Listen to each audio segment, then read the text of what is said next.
gratitude to Dr. Bansi for inviting us to be part of this meeting. My task given to me was to talk about albumin-creatinine ratio and what it is important and to try to understand more about it.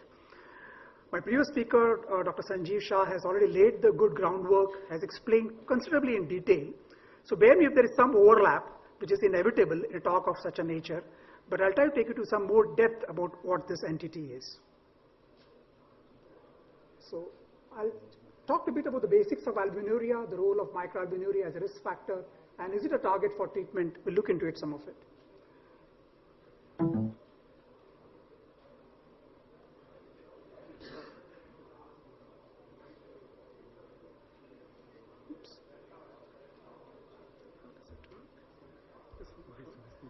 Slightly slow.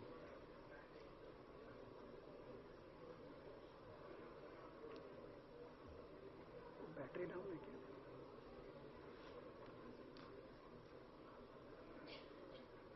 So briefly, if you see about normal albumin turnover, our liver produces about 12 grams of albumin a day, and the intravascular fuel is about 150 grams, that is about 4 grams per deciliter. There is an extra renal catabolism of this albumin, which is about 10 to 12 grams. About 1 to 2 grams are filtered from the glomerulus in the tubular lumen. Proximal tubule takes up most of the albumin, and a very minuscule amount or almost negligible amount is pissed into the urine. And as you can see here, that the albumin which comes into it, most of it is taken up. Creatinine, which also comes down to the same filtration, is hardly ever taken up, and most of it goes down. And beta-2 microglobulin, again, which is another molecule which comes down, is preferentially taken up into the proximal tubule. So very little amount of albumin actually leaves the proximal tubule and then goes into the urine. So if you see normal microalbumin is abnormally elevated urine albumin excretion rate or concentration absence of clinical proteinuria as assessed by conventional dipstick. Actually, there has been a movement to go away with the terminology of microalbuminuria, because microalbumin is no different from an albumin that you pass into the urine. There is no difference. It's only the quantity of albumin which is very, very low compared to what you normally detect by dipstick methodology. Okay? So there has been a movement now that we should call it as moderately increased albuminuria rather than microalbuminuria. But since it has been so much ingrained into our literature for so many years, switching from one to another, we all keep doing it, but eventually probably we'll move to the terminology moderately increased albuminuria. So your young healthy person excretes about 5 microgram per minute of albumin, that is about 8 milligram per day. So you actually excrete very, very small amount. Albumin positive comes around a concentration of 150 to 200 milligram per liter. Assuming that you have a 2 liter urine output in a day, about 300 to 400 milligram of albumin has to be passed before you become albumin positive. Whereas actual normal albumin should have been 8. So between 8 and 300 milligrams is what is normally don't detect by the standard dipstick methodology. And that is where, when you can have early detection of diseases by picking up very small amount of albumin in the urine. Okay? The term was initially coined by Harry Keane and his colleagues at the Guy's Hospital, London, but which I have told you that we might do away with. Now, how do you detect this microalbumin? Usually the usual dipstick, which you use a bromocresol blue, does not detect the albumin of such a small amount. And you need a radioimmunoassay or immunoturbidimetric assay to detect that. Fortunately, now we have some bedside quantitative dipstick assays also available, which can detect this small amount of albumin. So you have seen here that this is the immunoturbidimetric assay where you have an antibody, combines the albumin, and then you detect it. And other immunological method use a gold plated, which is a strip method, where you can do the same principle is applied, where an antibody is combined with the albumin and can you detect it. So these are the methods which are used to detect the presence of very small amount of albumin in the urine.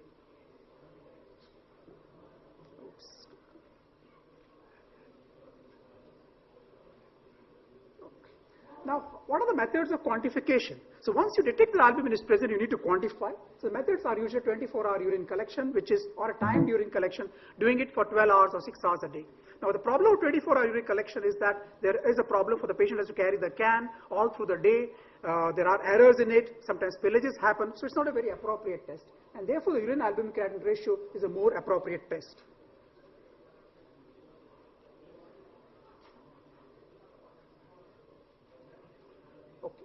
Now, why this is a more appropriate test? Because what happens, the creatinine excretion in a person who has got a stable creatinine is usually fixed. So he excretes a standard amount of creatinine. You factor that with the albumin which is excreted, and that's how you get an albumin creatinine ratio. So you have an albumin creatinine ratio in milligram per gram. So milligram is the albumin in the urine and gram is the creatinine in the urine. If you take a factor of that, that will give you the albumin excretion in milligram per day. So this is what is albumin creatinine ratio. Okay. So you take albumin in the milligrams, you take the creatinine in the grams, and you get milligrams of albumin excreted in 24 hours. There was earlier studies to show that the protein creatinine ratio, which is all the proteins in the urine to the creatinine, and when you correlate with 24-hour protein, as early as 1983, showed there was a very tight correlation between the two, and one could use a test one for the other. However, when you use an albumin creatinine ratio, it's slightly different from protein creatinine ratio. Proteins in the urine are not only albumin, but other proteins are also present, like beta-2 microglobulin in some disease situations, and normally you get TAM phosphorus protein, tubular proteins are excreted normally in the urine. However, albumin appears in the urine only when there is some disease of the tubular basement membrane, and especially in diabetic nephropathy appears very, very early. Therefore, in the initial phase, you have got a much more amount of proteinuria, but as albumin comes, more and more albumin starts coming in, the correlation between protein creatinine ratio and albumin creatinine ratio becomes negligible. That becomes very good. But at the lower end, which is where we want to detect, it is important to use albumin creatinine ratio rather than protein creatinine ratio. The advantage of protein creatinine ratio is the protein creatinine ratio is cheap test to do. It's very easy to do. Every laboratory can do it. For doing an albumin creatinine ratio, you need antibodies to the albumin, and which can be done by specified strips or by specified bed test tests available. However, this ratio, albumin creatinine, is more important in early phase of disease or when detecting a small amount of albumin in the urine. That's the difference. Because as you can see, the contribution of albumin in the early small amount of proteinuria when it is there is very small, but as proteinuria increases, a large amount of albumin is passed out. So in early detection, we need to use an albumin creatinine ratio rather than protein creatinine ratio, because those proteins which are normally passed out will overwhelm the albumin which is present in the urine. So for the initial testing, it is desirable to use albumin creatinine ratio, but one could substitute, if not able, with the protein creatinine ratio. Reagent strip analysis for total protein with automated testing is desired next step, or a reagent strip for total protein by manual testing, and also we do. Now, which are the things that we should, some of the recommendations which have been made about the use of urinary albumin. The term urinary albumin should be used rather than microalbumin. They should have no urinary tract infection and should have no acute febrile illnesses or exercise during 24 hours while you measure this test. It is recommended to do it in the fresh morning void sample, but can be practically acceptable if it is done on a random sample. Test immediately or refrigerate 2 to 8 degrees. This refrigeration is safe for up to 7 days. Cloudy or sample process should be centrifuged prior to analysis. A positive albumin creatinine ratio must be confirmed ideally on a fresh first morning void by repeat measurement or 1 or 2 occasions within 3 months. Because it sometimes can you get a false positive, so it's important that before you label a patient has got persistent microalbuminuria or persistently abnormally raised moderate albuminuria, they have to be tested at least twice in a 3-month period. Now, this is what has been already been alluded to earlier, that you have got A1 is the category for proteinuria having a normal less than 30 milligram in a day. Moderately increase of microalbuminuria is 300, and severely increase is more than this is dipstick positive. This is when the dipstick becomes positive. This is when you need to use specialized tests. Now, the natural history of proteinuria and type 2 diabetics. What happens when you do get a very small amount of protein in the urine? This is very important to understand that if you have no nephropathy, this comes a UKPDS study, and 2% of the population of these no nephropathy patients will get microalbuminuria per year.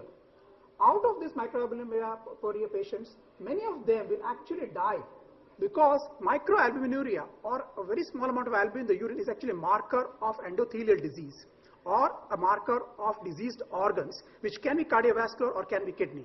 So many patients with low-grade microproteinuria will actually die of cardiovascular disease before they actually get renal failure.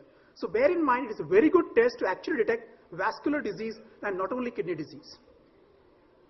So you get, some patients move to microalbuminuria and then eventually 2% will progress to this. This is a yearly progression.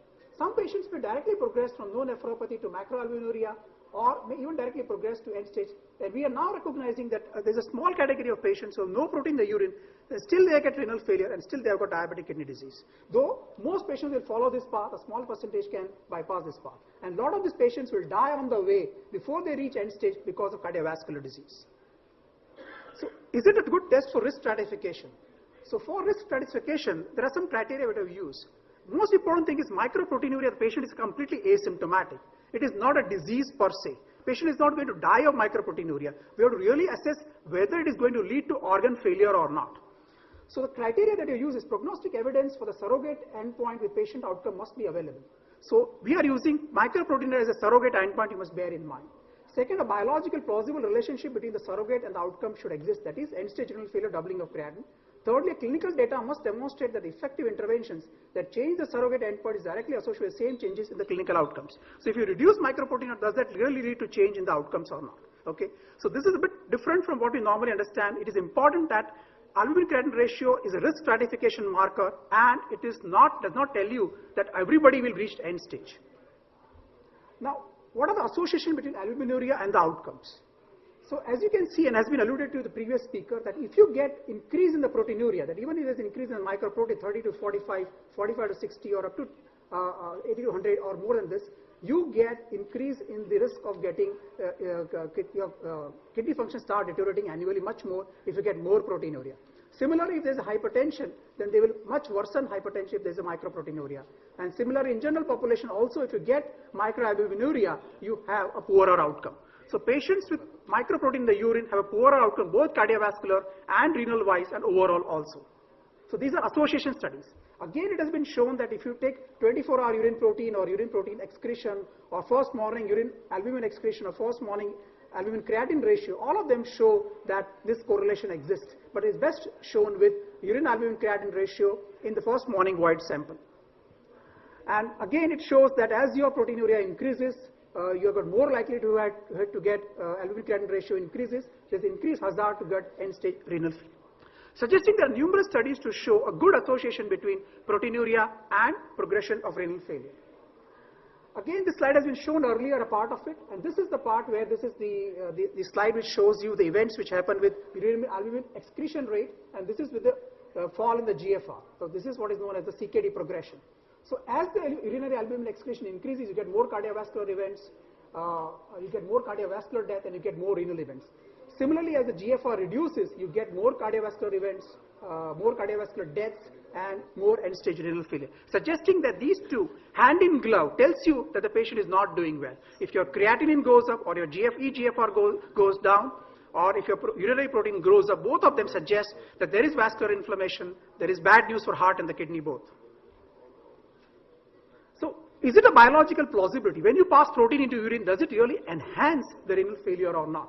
There have been numerous studies to know to it whether proteinuria actually per se leads to progression of renal failure or not. When you get protein into the urine, and the proximal tubule takes up this protein, it upregulates an n number of oxidative mechanisms, which has been very well alluded to in the first talk. And all this can lead to interstitial fibrosis and can enhance the progression of renal failure. So proteinuria could be a target of treatment which you must keep in mind. What is the clinical data? About the cardiovascular outcomes, we have excellent clinical data that if you see the numerous studies which have been there, which are diabetics are most of the participants, the durations has been sufficiently long, all of them primary prospective studies, and they do show there was no increase in the cardiovascular mortality. But UKPDS is one study which definitely showed that there was increase in the cardiovascular outcomes in patients who had abnormal microalbuminuria. What about albuminuria and CKD? Very low albuminuria and CKD, the studies have not been very excellent studies to show that all of them will progress to end-stage renal failure. But it is again a good marker, and it just highlights you that yes, something is going to likely to go wrong, though not everybody will lead to end-stage renal failure. So most of these studies have shown that they are used as secondary and prospective endpoints. Good follow-ups are there. However, many of them are not evaluated, and some of them are not really shown a very good association that all of them will progress. But bear in mind that all of these studies have to be very long-term studies, and many of them will have a death on the way, and therefore a very small number of patients actually are left out where they will progress. Why it is important to know that also on the other side, whenever you detect microalbuminuria or very low-grade proteinuria, it does not mean that all of them are going to have a bad outcome. Because this is coming from Japan, this is a study which shows that if you take 216 patients with microalbuminuria, and after 1 year if you see them, 20 patients would have gone on to overt proteinuria, 147 would have remained the microalbuminuria, and some would regress to normal albuminuria. So there can be a change from microalbuminuria to normal albuminuria, even the second year and even in the third year. Those small numbers go down, some of these patients would have died on the way. So suggesting that whenever you detect microalbuminuria, don't tell the patient that you are going to get end-stage renal failure. you are higher likelihood of getting an end-stage renal failure. You need more aggressive treatment for it, but not that everybody will progress to end-stage renal failure.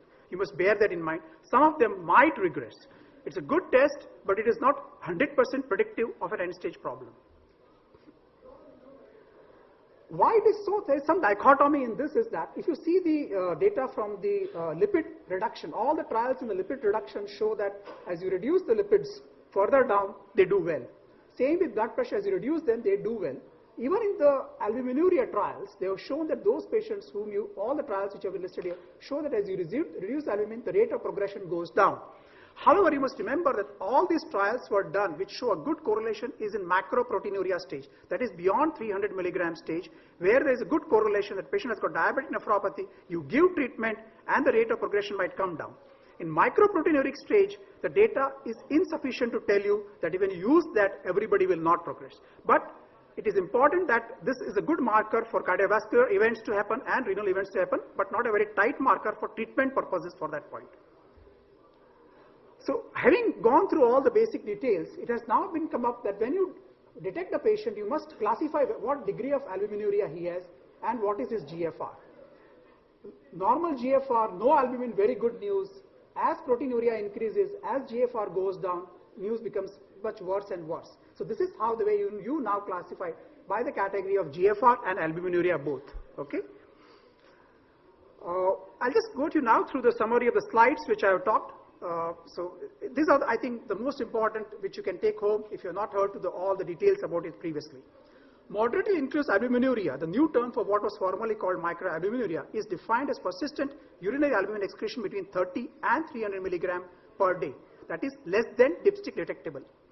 With type 2 diabetes, moderately increased albuminuria is associated with declining kidney function, progression to severely increased albuminuria, and increased long-term mortality. However, remission to normal albuminuria may occur.